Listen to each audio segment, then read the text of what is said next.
globalization has failed the West and the United States of America. It's a failed policy. It is what the WEF has stood for, which is export, offshore, far shore, find the cheapest labor in the world, and the world is a better place for it. The fact is, it has left America behind. It has left the American workers behind. And what we are here to say is that America First is a different model, one that we encourage other countries to consider, which is that our workers come first. We can have policies that impact our workers. Sovereignty is your borders. You're entitled to have borders. You shouldn't offshore your medicine. You shouldn't offshore your semiconductors. You shouldn't offshore your entire industrial base and have it be hollowed out beneath you. You should not be dependent for that which is fundamental to your sovereignty on any other nation. And if you're going to be dependent on someone, it darn well better be your best allies.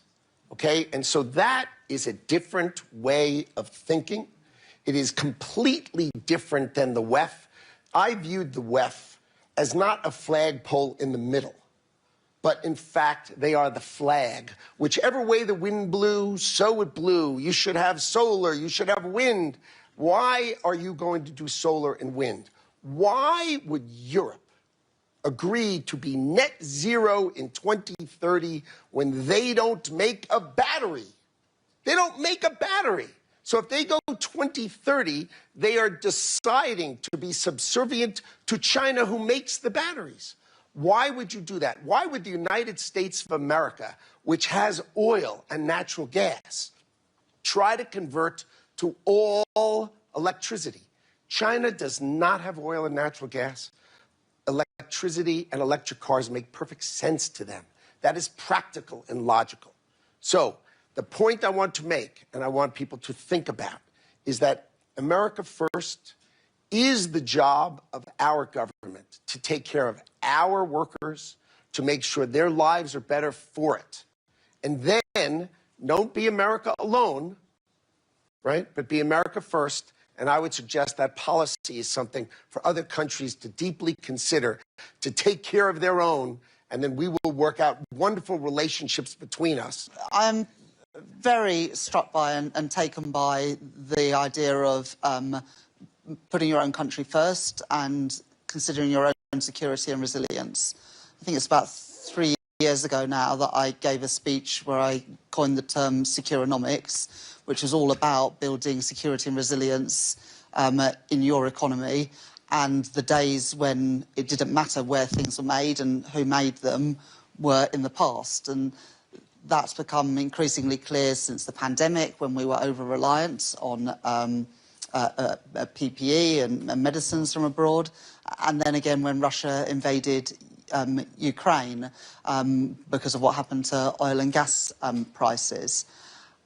I guess for an economy like the UK, the way in which we will pursue our national interest is going to be different from the way in which the US pursues theirs. You are a much bigger economy, and we can't do everything on our own, nor should we try to, because we'd end up doing nothing well. But we do have real strengths in the UK, in our defence sector, in life sciences, in business and financial services. But we do rely on our allies as well, and even a country as big and as strong as America also relies on its allies. And I guess the sort of area where I think that we do need to sort of continue that dialogue between countries that share each other's values is how we can work together in our mutual interests to advance our values in a very unstable and uncertain world. And you know, if you say, could you picture the world without the US and what would the world be like? Yeah, the world would be a lot poorer. It would be a lot scarier. But you've also got a lot of allies around the world. In the United States, Britain, I hope, I believe, is your strongest ally. Always has been. Do a deal with us, and we love you. We do. We do. Thank you very much. Feeling is mutual, but we do need to think about where the threats are and who our friends are. And I think that's probably more stark for smaller economies. But even for the US, when you think about, I was in the States, as you know, last week for a meeting of G7 plus a few other finance ministers to talk around critical minerals. Now, you do have some reserves of critical minerals, but not everything you need. 90% of your critical minerals at the moment come from the US, from China. You need to wean yourself off those. Sure. Yeah, but you won't be able to do that without the help of Canada and Australia and other countries. And so for all of your strengths, we do also need to think how we can preserve some of the things that the US has benefited from in the NATO alliance and the Western alliance, not because it is the benevolent or the right thing to do, but because I profoundly believe it is in your country's national interest. The other thing I just wanted to say, Adam, in terms of sort of building security and resilience, but for my country, it's about our industrial strategy, where we're really focusing on these sectors where we are really good. We're not going to be a semiconductor superpower in the UK. That's not realistic. So but we've like got friends. biotech. Yeah, life sciences, biotech, financial services, which is obviously absolutely crucial for financing things like the exploration for critical minerals and the extraction of those critical minerals. We've got real strength with the London Metal Exchange in London, for example. But although we have some reserves of lithium and tungsten, we're not going to be a big global supplier of critical minerals. So we have strengths. Defence is another one. And our trade strategy is also around our security and resilience, where we are trying, and this is different from the US approach, I absolutely acknowledge that, we are trying to reduce barriers to trade. You know, we've done trade deals this year with you, with India, with Korea, and we're also reducing trade barriers with the EU. There's more that we want to do together between the UK and Canada. We regard it in our national interest to reduce cost of living for people in Britain, but also providing more opportunities for businesses in the UK to then export around the world.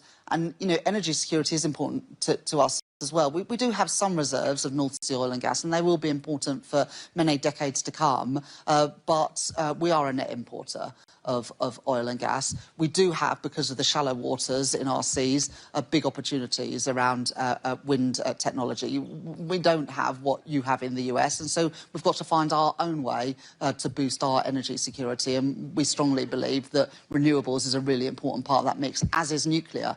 There hasn't been sufficient investment in nuclear for a long time.